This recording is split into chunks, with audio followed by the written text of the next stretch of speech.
अगला पोर्टफोलियो ले लेते हैं अविनाश सिंगल जी का। 37 साल इनकी एज है और दिल्ली से ये बिलोंग करते हैं। ओके, पोर्टफोलियो देख लेते हैं। पराग पारिक फ्लेक्सी कैप में 35,000 रुपये महीना लगा रहे हैं सर। एक्सिस स्मॉल कैप में 20,000 रुपये लगा रहे हैं। कोटक मिड कैप में 20,000 रुपये लगा रहे हैं। White Oak multi asset fund में 24,000 रुपये महीना लगा रहे हैं। आईसीआईसीआई गोल्ड ETF फंड में 11,000 रुपये महीना लगा रहे हैं। टोटल 5 फंड है और तकरीबन 1,10,000 का अभी ये सिप कर रहे हैं मंथली बेसिस पर। सर, पोर्टफोलियो इनका कैसा लग रहा है? हालांकि इन्होंने कोई ऐसी इच्छा जाहिर नहीं करी कि कितना गोल वगैरह कोई मेंशन नहीं है और कितना कॉर्पस जोड़ना चाह रहे हैं, बट स्टिल आपको इनका पोर्टफोलियो कैसा लग रहा है? और क्योंकि ये काफ़ी अमाउंट इसके अंदर निवेश कर रहे हैं, तो उसके हिसाब से कोई और बदलाव आपको महसूस हो रहा है इसमें करना चाहिए या ऐड करने चाहिए कोई फंड वगैरह? देखिए, पहले तो पोर्टफोलियो काफी मैच्योर और काफी वेल डाइवर्सिफाइड है। पारंपरिक flexi cap overall core equity को एक्सपोजर देता है। Kotak mid cap overall growth potential के पॉइंट ऑफ व्यू से मिड कैप आपको काफी अच्छे फायदेमंद हो सकता है आगे जाकर। मल्टी एसेट वाइट ओक का multi asset asset allocation point of view से ओवरऑल डाइवर्सिफिकेशन देता है। और एक गोल्ड का फंड रखा हुआ है स्टेबिलिटी पॉइंट ऑफ व्यू से, डाउन साइड प्रोटेक्ट करने के पॉइंट ऑफ व्यू से। तो मुझे लगता है पोर्टफोलियो में बैलेंस काफी अच्छा है। देखिए, एक फंड जो है एक्सिस स्मॉल कैप फंड, उसका अगर आप परफॉर्मेंस देखें तो बुरे मार्केट में भी वो काफी ज्यादा गिरा हुआ है। अच्छे मार्केट में भी वहां पे बढ़ोतरी आती हुई दिख नहीं रही है। तो थोड़ा सा कमजोर कड़ी बनकर रहा है ये फंड। तो उसको एक बार रिविजिट करना चाहिए। अंडर परफॉर्मेंस काफी लगातार है, तो मेरे हिसाब से ये फंड में से निकल जाना चाहिए और दूसरा कोई स्मॉल कैप फंड, दूसरे कोई एमसी का उनको देखना चाहिए। उसका एक बार ट्रैक रिकॉर्ड और रोलिंग डाउन रिटर्न्स अगर देखे, फिर कोई एक दूसरा फंड वो पिकअप कर सकते हैं अपने पोर्टफोलियो के पॉइंट ऑफ व्यू से। बाकी ओवरऑल काफी अच्छी बात है, इतनी अच्छी तरीके से इतनी अच्छी अमाउंट और फंड भी काफी कम और ओवरऑल डाइवर्सिफाइड। मुझे काफी अच्छा लगा उनका पोर्टफोलियो। ओके, तो अविनाश जी, पोर्टफोलियो तो आपका वाकई बढ़िया है। और लेकिन सर, आपने वैसे इसमें इनको स्मॉल कैप जो है इसको लेकर आपने इनको सलाह दी है, लेकिन उसके लिए तो आपको अविनाश जी ध्यान रखना है, उस पर आप सर के जब बताए अनुसार आगे स्ट्रैटेजी बना सकते हैं। लेकिन सर, मैं बाकी सबकी तरह इनका भी कॉर्पस जानना चाहूँगा, क्या बन पाएगा इनका? टाइम होराइजन तो इन्होंने मेंशन नहीं किया है, पर क्योंकि ये 37 साल के हैं तो ऑन एन एवरेज अगर हम 15 या 20 साल का पकड़ें तो एक अनुमान के तौर पर। देखिए, अनुमान तौर पर 15 साल में, पहले तो 10 साल की बात करते हैं, 10 जी। साल में कम से कम 2 करोड़ 55 लाख के आसपास का कॉर्पस बनेगा।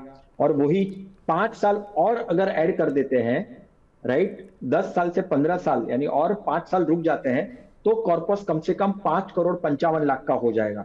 यानी ऑलमोस्ट डबल बन सकता है 5 साल और रुकने के बाद।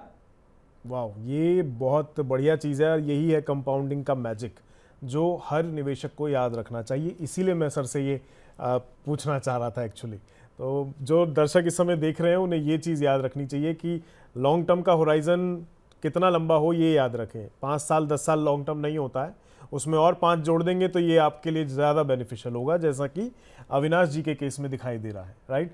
तो ये बहुत बढ़िया रहेगा अविनाश जी आपके लिए भी। तो अपना आपने इसमें भले ही मेंशन नहीं किया है, बट मैं उम्मीद करता हूँ कि अगर 15 से कम है तो एटलीस्ट उसे 15 साल ज़रूर रखिएगा, और ज़्यादा है तो बहुत अच्छी बात है, ये आपके लिए और आपके आने वाले समय के लिए बेहतर ही रहेगा।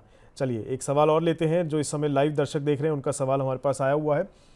सौरभ मेनवाल जी हैं, इनका सवाल ले लेते हैं। 38 साल इनकी एज है सर।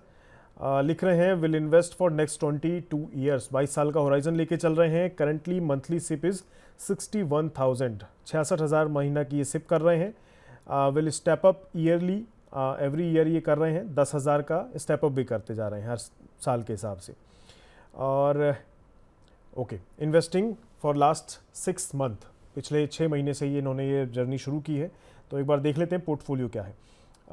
बंधन स्मॉल कैप 15,000 रुपये महीना लगा रहे हैं। एडलवाइस मिड कैप 10,000 रुपये महीना लगा रहे हैं। Motilal Oswal BSE enhanced value index fund 10,000 रुपये महीना लगा रहे हैं। निपॉन इंडिया ताइवान फंड 5,000 रुपये महीना लगा रहे हैं। बंधन हेल्थ केयर फंड 10,000 रुपये महीना लगा रहे हैं। इसके अलावा Motilal Oswal large and mid cap fund 5,000 रुपये महीना लगा रहे हैं। HDFC डिफेंस फंड 6,000 रुपये महीना लगा रहे हैं। ये है सर इनका ओवरऑल पोर्टफोलियो, महीना 61,000 रुपये का निवेश ये कर रहे हैं। कैसा लग रहा है सर इनका पोर्टफोलियो, और कोई बदलाव की ज़रूरत इसके अंदर महसूस हो रही है? 22 साल का टाइम होराइजन है। ओवरऑल पोर्टफोलियो में अगर देखें तो जो डिफेंस फंड्स है, सेक्टोरियल फंड है, वो थोड़ा सा वॉलेटाइल हो सकता है, क्योंकि बहुत ही सीजनल होता है सेक्टोरियल फंड।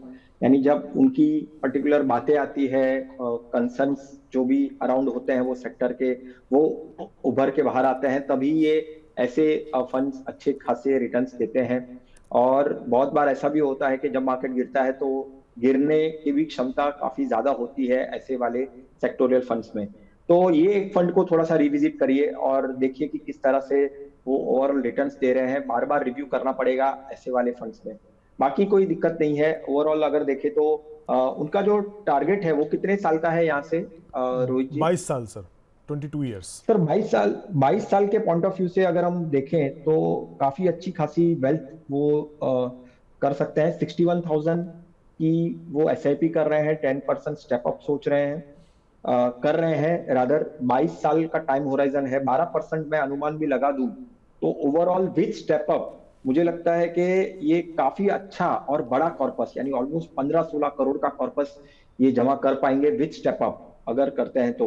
विदाउट तो सर स्टेप ये अप अगर देखें, स्टेप अप कर रहे हैं सालाना 10,000 रुपये महीना स्टेप अप कर रहे हैं। अच्छा 10,000 महीना कर रहे हैं, ओके ओके। मैंने 10,000 10% स्टेप अप से, सालाना सर, महीना नहीं, 10,000 सालाना। हाँ 10,000 सालाना, ओके ओके ओके। हाँ यानी अनुमान आप देखें तो 61,000 के पॉइंट ऑफ व्यू से देखें तो 10% स्टेप अप होता है आराम 6-7 हजार के आसपास का। तो भी यानी अगर आप स्टेप अप देखें तो ओवरऑल स्टेप अप के साथ वो कम से कम 15 करोड़ का कॉर्पस वो इकट्ठा कर पाएंगे। और वही चीज अगर वो स्टेप अप नहीं करते हैं, ये जो 6-7 हजार, यानी वो तो 10,000 ऐड कर रहे हैं, 10% स्टेप अप करूं तो मैं 7,000 के आसपास का होता है।